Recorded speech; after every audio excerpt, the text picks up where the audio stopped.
Sushmita event planners birthday ఫంక్షన్లకు, శుభకార్యాలకు, ప్రారంభోత్సవాలకు balloon decoration, flower decoration, vehicle decoration చేయబడును. మీ కుటుంబంలోనే జరిగే అన్ని శుభకార్యాలకు ఫోటోషూట్, ఆర్కెస్ట్రా చేయబడును. మీరు చేసే వ్యాపారాలకు సంబంధించి వాయిస్ యాడ్స్, వీడియో యాడ్స్ చేయబడును.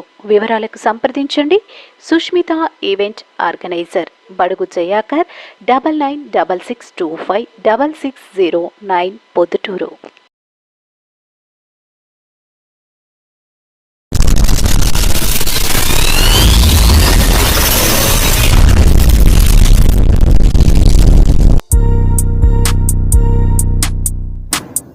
పొద్దుటూరు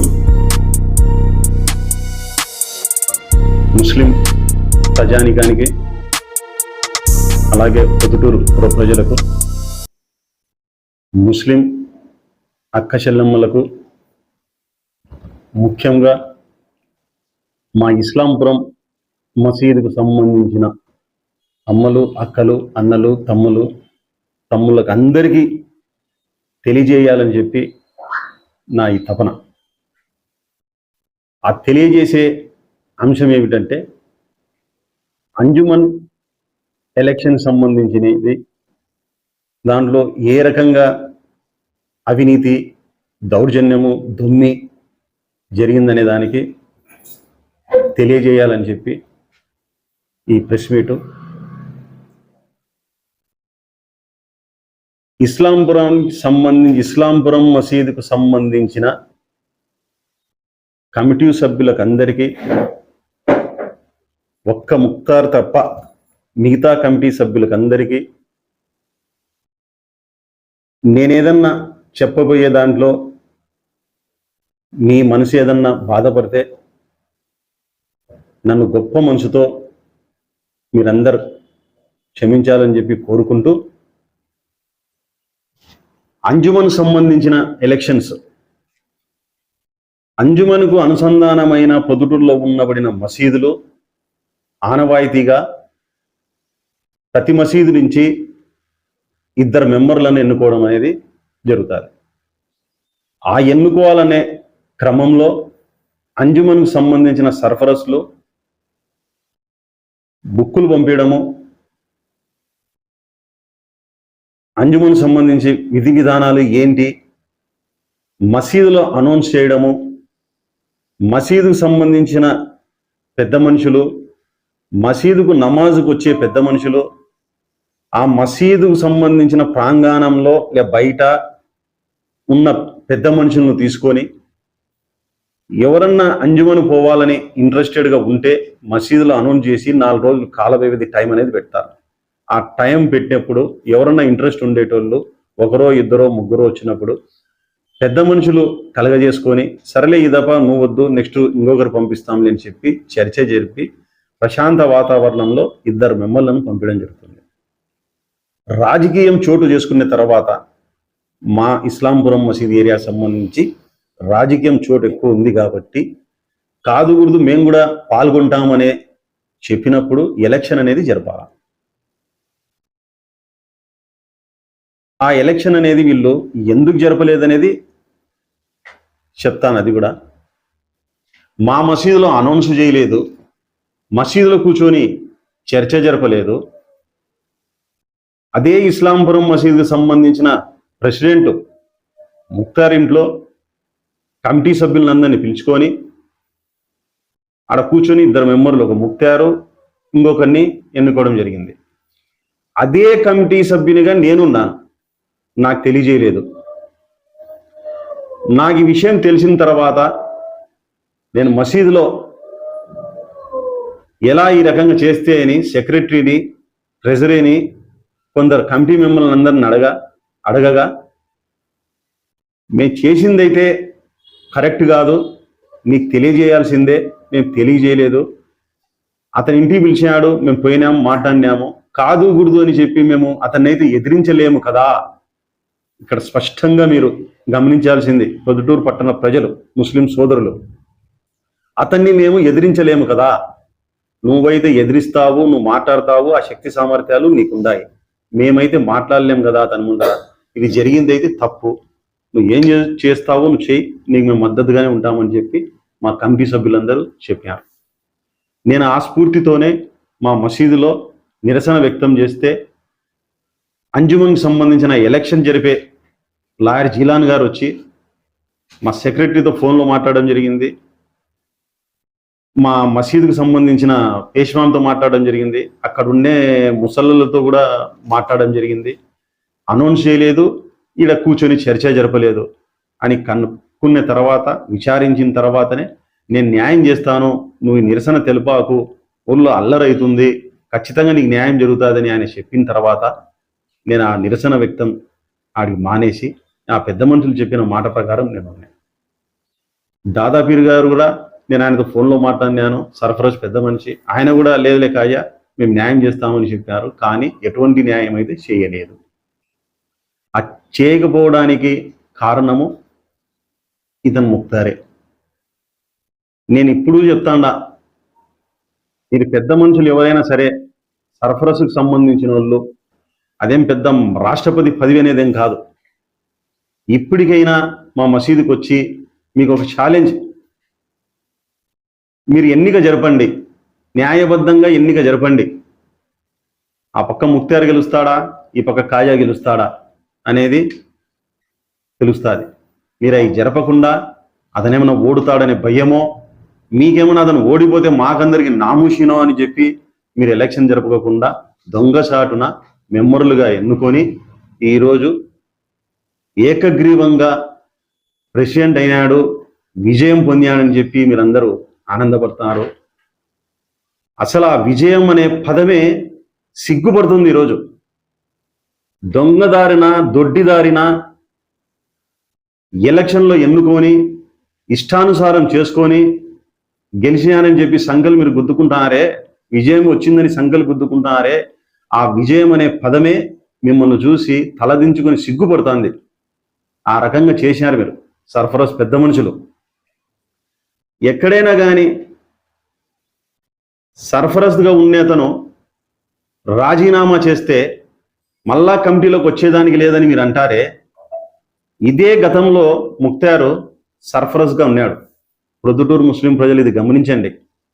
ఇదే ముక్తారు అంజుమన్ కమిటీకి సర్ఫరాజ్గా ఉన్నాడు. సర్ఫరాజ్ అనేది ఒక తూరు అవుతే జీవితకాలం వరకు సర్ఫరాజ్గానే ఉండాల. అతను మెంబర్ అయ్యేదానికి లేదు, ప్రెసిడెంట్ అయ్యేదానికి లేదు. ఇది నేను చదివిన బైలాలో ఉంది. ఆయన రాజీనామా చేస్తాడు, సర్ఫరాజ్కు కమిటీ మెంబర్గా వస్తాడు, మళ్ళా ప్రెసిడెంట్ అవుతాడు. గతంలో ప్రెసిడెంట్ అయినప్పుడు కూడా రాజీనామా చేశాడు. మేమందరము ఆ విషయం అడగగా అతను ప్రెసిడెంట్ పదవికి కదా రాజీనామా చేసింది అంటారు. నేను చేసింది ఏ పదవికి? సర్ఫరాజ్ పదవికి రాజీనామా చేశాను. నేను సర్ఫరాజ్ పదవికి రాజీనామా చేస్తే నేను మెంబర్గా వచ్చేదానికి మీరు అడ్డంకులు చెప్తారు. అతను సర్ఫరాజ్కు రాజీనామా చేశాడు, ప్రెసిడెంట్ పదవికి రాజీనామా చేశాడు. ఈరోజు ఏ రకంగా మెంబర్గా మీరు అతన్ని ఎన్నుకుంటారు? ఇది చట్ట విరుద్ధం కాదా? మన బైలా విరుద్ధం కాదా? మీరంతా ఆడిందే ఆట పాడిందే పాట చేస్తా అంటే మీకందరూ మంచోళ్ళు. సర్ఫరాజ్గా ఉండే పెద్ద మనుషులు ఎంత మోసపూరితమో, ఎంత వీళ్ళు దొంగలంటే ఒక్కొక్కడు వక్ఫ్ ఆస్తులు కాజేశారు. ఇదే దాదాపీర్ విషయం, లాయర్ దాదాపీర్, నువ్వు ఇక్కడ సమాధానం చెప్పకపోయినా కానీ అల్లా కోర్టులో మటుకు నువ్వు ఖచ్చితంగా నువ్వు శిక్ష అనుభవిస్తావు. 73 సెంట్లు వక్ఫ్ ఆస్తి మూడంపల్లికి సంబంధించినది. ఎవరి నాయన ఆస్తి అని నువ్వు అమ్మినావు, ఎవరి నాయన ఆస్తి అని నువ్వు వేరే వాళ్ళతో అమ్మించినావు. అమ్మిన వ్యక్తులు ఏ పాపం తెలియని వ్యక్తులు.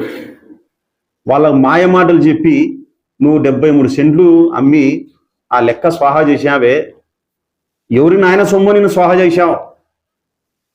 ఆ 73 సెంట్లు అమ్ముకున్నప్పుడు నీ మీద కేసు కూడా అయింది, ఎఫ్ఐఆర్ కట్టారు రూరల్ పోలీస్ స్టేషన్లో. నువ్వు రెండో ముద్దాయి.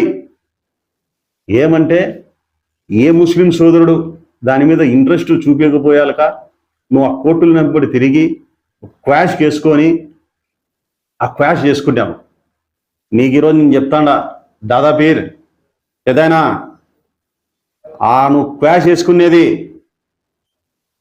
నేను రీఓపెన్ చేయిస్తా, నేను కోర్టు తలుపులు తట్టా, కోర్టులో న్యాయం కోసం భిక్ష అడుగుతా, ఆ కేసు రీఓపెన్ చేయిస్తాను, కోర్టు ద్వారే ఆ వ్యాజ్యం నడిపిస్తాను, నీకు కటకటాల పాలు నేను పంపిస్తాను.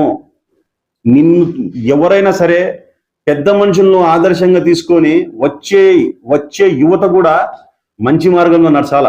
మీలాంటి మోసము, ఆస్తులు అమ్ముకునే వాళ్ళు, దొంగలుంటే వచ్చే ముస్లిం సమాజ యువత కూడా తప్పుదోవ పడుతుంది. నిన్నైతే గినక దాదాపీర్ గారిని అయితే ఈ కేసు విషయంలో విడిచిపెట్టేదే లేదు. ఇంకొక సర్ఫరస్ ఇనాయతుల్లా పెద్ద ఆయన ఎయిడెడ్ స్కూల్ అది అమ్ముకొని ఆయన ఆస్తి స్వాహా. మీరా పెద్ద మనుషులు? మీరా సమాజాన్ని ఉద్ధరించేది? ఏమంటే సర్ఫరస్గా నేనున్నప్పుడు ప్రశ్నించేదానికి హక్కు లేదు. మెంబర్గా వచ్చి అడుగుదామంటే గినక నాకు రానియకుండా మీరన్నీ ఆడే డ్రామాలు. నేను రాలేదు, నేను మాట్లాడేదానికి గొంతు లేదని మీరు అనుకుంటున్నారేమో, కానీ ఇదే అంజుమన్ కమిటీలో ఒక గొంతు అయితే ఉంది. ముక్తారన్న చెప్తాడు, ముస్లింలంతా కలిసి ఉండాలా, ఎవరే కానీ గొడవ పడకూడదు, అందరం కలిసిమెలిసి ఉండాలా అని నువ్వు చెప్తావే. నువ్వు ఏ పొద్దైనా కానీ ఇప్పుడైనా కానీ ఈరోజు పొద్దుటూరులో తెలుగుదేశం కావచ్చు, వైసీపీ కావచ్చు, అల్లా దయ వల్ల 9 మంది కౌన్సిలర్లు ఉన్నారు. 9 మంది కౌన్సిలర్లు ఉన్నారు. ఇదే ఆర్ట్స్ కాలేజ్ రోడ్లో కుతుబుద్దీన్ వాళ్ళు కౌన్సిలర్గా ఉన్నారు. ఇదే ఇస్లాంపురం మసీదులో ఆయిల్ కాజా నేను కౌన్సిలర్గా ఉన్నాను. ఇదే నూరాని మసీద్ దగ్గర జీలాన్ కౌన్సిలర్గా ఉన్నాడు. ఇదే మట్టి మసీద్ దగ్గర నూరి వాళ్ళ ఫ్యామిలీ కౌన్సిలర్గా ఉన్నారు. ఇదే లైన్ మసీద్ దగ్గర మా మునీర్ వాళ్ళు కౌన్సిలర్గా ఉన్నారు. ఇట ఇంకా 2-3 చోట్ల ముస్లిం సమాజానికి సంబంధించి మసీదుల దగ్గర ఆ వార్డులకు దానిలకు ఎన్నుకోబడినారు. ఏ ముస్లిం కౌన్సిలర్ అయినా కానీ నువ్వు పిలిచి ఏదన్నా మాట్లాడి, లేకపోతే వాళ్ళ దగ్గర నువ్వైనా పోయి మేమంతా కలిసిమెలిసి ఉందాము, అంజుమన్కు స్ట్రాంగ్ చేద్దాము, మీ ద్వారా ఏదైనా మెంబర్లుగా ఉంటే ఇవ్వండి, మీ సలహాలు ఏదన్నా ఉంటే ఇవ్వండి అని చెప్పి ఒక్కరిని నువ్వు అడిగినావు. నీకు సరిపోకపోతే నువ్వు పాతాళానికి తొక్కాలంటావు. నీ ఎండముడి ఉండి నువ్వు చెప్పినేదే ఆట, నువ్వు పాడిందే పాట పాడతా అంటే నువ్వు వాళ్ళని తీసుకొని ఉంటావు. నువ్వు వాళ్ళని కూడా ఏమైనా ప్రోత్సహించి రాజకీయాలకు ఏమైనా పైకి తెస్తావా? నువ్వు ఎవరిని తేవు. నీ ఎంటమ్ముడు ఉండేటోళ్ళను రాజకీయంగా నువ్వు ఎప్పటికీ పైకి తేవు. నీతో ఎవరు విభేదించి పక్కకు వస్తారో వాళ్ళే రాజకీయాల్లో ఎదుగుతారు. నీ దగ్గర ఉంటే నువ్వు ఎదగనిస్తే కదా, బయటికి వస్తేనే వాళ్ళ ఆలోచన పరివర్తనతో వాళ్ళు ఎదుగుతారు. నువ్వు ఎప్పటికీ ఏ ముస్లిం సోదరునికి కూడా నువ్వు రానియవు. గతంలో కాజామోదీన్ అనే స్టేషన్ మాస్టరు, మాజీ టీడీపీ పట్టణాధ్యక్షుడు, దర్గాకు సంబంధించిన ఆస్తులు నెలకు 4 లక్షల దాకా మోసం జరుగుతుంది, సంవత్సరానికి 50 లక్షలు మోసం జరుగుతుంది అని ఆయన సిఇఓ గారికి లెటర్ ఇస్తే, సిఇఓ గారు వగ్గోడు సిఇఓ గారు, నువ్వు ప్రెసిడెంట్గా ఉన్నప్పుడు నీకు షోకాజ్ నోటీస్ ఇచ్చారు ముక్తార్ గారు. ఆ నోటీసు కోర్టు ద్వారా దాన్ని నువ్వు స్టే తెచ్చుకున్నావు. ఎందుకు తెచ్చుకున్నావు స్టే? దానిలో మతలబ్ ఏంది? ఆ స్టే తెచ్చుకునే దానికి నువ్వు అంజుమన్కు సంబంధించిన లెక్క దాదాపు 11 లక్షల రూపాయలు ఖర్చు చేస్తావు. ఎవరి సొమ్ము ఇది నువ్వు ఖర్చు చేసేదానికి? ఎవరి సొమ్ము అని చేస్తావు? దర్గా ఆస్తి కాదా ఇది? దర్గాకు సంబంధించిన ఆస్తి నువ్వు ఎందుకు పరిపాలన చేస్తావు? నువ్వు ఎందుకు ఆ ఖర్చు పెట్టి కోర్టులు ఖర్చు చేస్తావు? ఎవరి సొమ్ము అని చేస్తావు? నువ్వు స్టే తెచ్చుకున్నావు. దీన్ని కూడా నేను న్యాయస్థాన తలుపులు తడతాను, న్యాయం కోసము భిక్షాటన కానీ ఎత్తుతాను. ఈ కేసును కూడా విడిచిపెట్టేదే లేదు.